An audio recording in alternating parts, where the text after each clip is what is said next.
Hi, Marian Santos here, and I'll be talking about 5 teacher bullet journal spreads that I usually use in the beginning of the school year to help with my planning.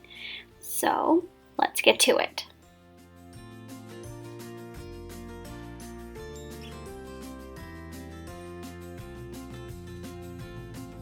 So in the beginning of the school year, the biggest things that I need to organize is my classroom layout and student seating. And what I use a lot of is the Post-it Super Sticky, and I get the small ones because I can cut them into smaller pieces. So for here, layout, I draw out my room, or however shape it is.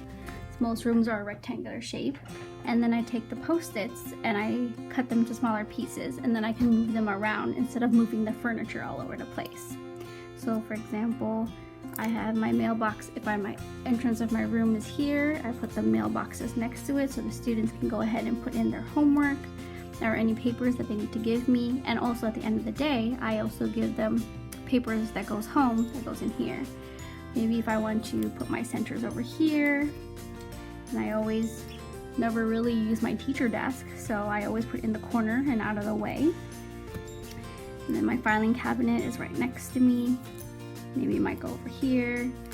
And there's a closet that's always in the room that you can't move. And this year, my closets are right here, pretty much in the middle, and next to it is the sink. Then other ones I could label, or I could just leave blank. That's where I could just say that these are like the student's desk. Here's team 1, here's team 2, team 3, team 4. So with this layout, you could pretty much put them anywhere you want.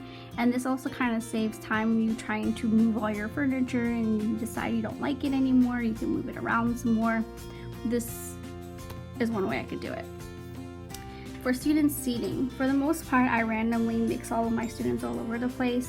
And then later on in the year, I get to know more about my students and then an understanding where they go. I do try to do flexible seating as well, but if there are times where I want specific students in certain groups and to mix them homogeneously or heterogeneously, this is one way I do it. I have the 2, and if in a perfect world, I have 4 students in each group. That's one way. And also, instead of writing their names, I write their numbers, so it's less space. So like for example, here's student 1, student 2, student 3. Of course, they're not going to be in alphabetical order in teams, but just to show you that I put them in here. And then if it's a boy or a girl, I put A for girl, B for boy, so that at least I know that I have at least 2 girls here and 2 boys here. That's one way to do it.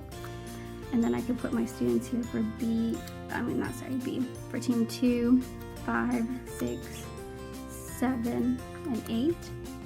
I don't have my roster yet, so I don't have an exact number of what students I have. But later on, as you get to know your students and who should be together and who shouldn't be near each other, I start putting symbols on here. Also, the reason why I don't write names in here is because if someone ever sees my journal, they really don't know who is who. So also to keep their identities a secret and confidential. So if I know 9A is a girl and has a star, then that means it should not be with 8B, this boy. These 2, when you see stars, I notice that they should not be in the same group. And then this one also has a circle, so the same student cannot be with 13A. So I make sure they're in different groups. And here's another star. These 3 should not be anywhere near each other. Then also, because I use different colors, when I do the next quarter and I want to mix them up, I notice that everyone that's yellow was in team 1. So maybe I try to put 1 yellow in each team, then 1 pink in each team, 1 green, and then 1 blue to help mix them up. And I put a little key here to remind myself cannot be together for those specific shapes or symbols. Another thing, a spread that I use in my bullet journal is trying to have ideas or decide what I want to put on my walls with the bulletin board. And not just bulletin board, I even have what's going to put on my door, my front door, my exit door, and my filing cabinet. I try to use as much square space as possible to put things up, because sometimes each room has a different kind of setup and limited to what we're using. I even have a key here where I put a star to remind myself that this is something magnetic, so I can use magnets to put it up. Anything with a rectangle, I need to staple it, and then with a triangle, I need to tape it. So here I could say here on my front wall, I need to tape it, so anything I sketch in here or something that I want to put, or what I want to put on my back wall, and I could just sketch it in a pencil. And then the biggest one, of course, is the bulletin board hallway, and I can staple that. My chalkboard, sometimes I can't decide which format I want, so I have two here. Maybe I want to divide it into thirds. This year I have a smart board, so I put it here in the middle. Then I need to decide where I'm going to put on the sides. Or chalkboard 2, here's my smart board, and maybe I want to divide this side into 3 sections, put my schedule here, my objectives here, and the list of students or where they're going to go at the end of the day. And even I try to use my cabinets. I could try to put things here. Most of the time I put my classroom jobs here and what I want to put on the window. The filing cabinet, since it's magnetic, sometimes I use little posters that goes here, and I try to position it that way the whole side of a filing cabinet is magnetic, and I can put something up as well. In addition, I even have space here to put a sticky note, so when I'm cutting out letters, I know how many letters. Like for example, rock and roll is something I'm going to put on one of my bulletin boards. I write out that I need 2 R's, 2 O's, 1 C, 1 K, and on. And I put it on a post-it so I can bring it with me, so I'm using it on my die cut machine or a Cricut machine. The next spread is what I call the center rotation. Also, this could also can be a type of tracker where I'm tracking the different centers that I use. So I have one way on the left side and one way on the right side. In the list, I list them on the left side, the activities, and then I check off when I plan to do it, which quarter I want to do it in, or which quarter did I already use those centers. So this one I have a list of my math centers.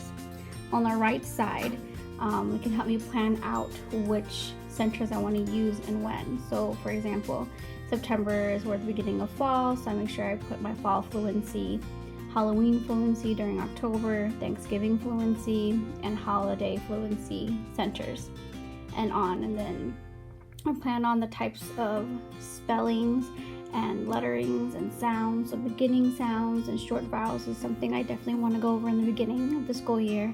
Then we start moving on to the ending sounds and the long vowel sounds, word families and consonants, and then later on maybe the soft sounds and hard sounds like G. And that's how I will plan out when I want to do things, because sometimes I have so many of them and then I forget when I should do them and when I shouldn't. So I have a clear plan in mind of what centers I want to use and when, or see when I have already done those centers already. The last spread that I have is usually in the beginning of my journal, but because I'm about to, this is the second page in my journal right now because I already had something in there. But I use the little sticky notes, take off the backing, and then I stick the whole piece here, and I color code notes to myself. So these are things that I know, everything on the orange are things I need to copy, the green are things that people or phone calls I need to make, the purple is for myself, things to grade, and the blue is anything else that doesn't go in these categories. And for annotations, so I keep a whole binder with all of my students' data and their information so I could share it during SIT meetings and IEP meetings. And I try to color coordinate, so my AGL are the limes, my OGL are oranges, my BGL are blue. And then I write a quick note to myself during small group, and then I stick it in the binder what's going on. And then also you could see if a student changed from OGL to AGL, you could see that you made notes and their colors and changes, and any red flags. And red flags doesn't have to be necessarily problems or issues that you notice in small group, but also some great things that you notice that you want to remember. So I can just jot it down quickly, take it off, stick it in their binder. So then I organize all those notes, and then when I'm trying to write down all of the information when filling out the SIT forms or IEP communication logs, then I have at least color code of how my students are doing in their reading groups or in their math groups. And I always remind myself, don't forget to stick it, because sometimes I just leave it in here and forget. But I need to organize it and put it back in the binder where each student has their own sheet protector. And those are my 5 teacher bullet journal spreads that I use to help me plan for back to school. Don't forget to like, comment, subscribe, and see you in the next video.